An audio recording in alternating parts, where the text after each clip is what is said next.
సుమన్ టీవీలో మీ personal and business promotions కోసం కింది నెంబర్కి కాంటాక్ట్ చేయండి. ఏపీలో పెన్షన్ పంపిణీ కొనసాగుతోంది. 1వ తేదీ ఆదివారం రావడంతో ఒకరోజు ముందుగానే పెన్షన్ పంపిణీ చేయాలని సీఎం ఆదేశించారు. ఈ మేరకు శనివారం ఉదయం 6 గంటల నుంచే సచివాలయ ఉద్యోగులు, టీడీపీ నేతలు ఇంటింటికి వెళ్లి పెన్షన్ పంచుతున్నారు. రాష్ట్ర వ్యాప్తంగా భారీ వర్షాలు కురుస్తున్నా లెక్క చేయకుండా పెన్షన్ పంపిణీ చేస్తున్నారు. మొత్తం పెన్షన్లన్నీ ఇవాళే పంపిణీ చేసేలా ప్రభుత్వం ప్లాన్ చేసింది. అయితే భారీ వర్షాలు పడుతూ ఉండడంతో ఈసారి 100% పెన్షన్ల పంపిణీ తొలి రోజు పూర్తి కావడం కష్టమేనని భావిస్తున్నారు.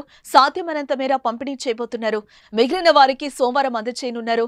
ఈ నెల పెన్షన్ పంపిణీ కార్యక్రమంలో భాగంగా నేడు కర్నూలు జిల్లాలో చంద్రబాబు పర్యటించాల్సి ఉండగా భారీ వర్షం నేపథ్యంలో సీఎం పర్యటన రద్దయింది. కూటమి ప్రభుత్వం అధికారంలోకి వచ్చాక స్వయంగా ముఖ్యమంత్రి, ఉప ముఖ్యమంత్రి, మంత్రులు, ఎమ్మెల్యేలు, ఇతర ప్రజాప్రతినిధులు, అధికారులు సచివాలయ సిబ్బందితో కలిసి పెన్షన్లు పంపిణీ చేస్తున్నారు. ఏపీలో ప్రభుత్వ లెక్కల ప్రకారం 64,37,474 మందికి ఎన్టీఆర్ భరోసా పెన్షన్ వస్తోంది.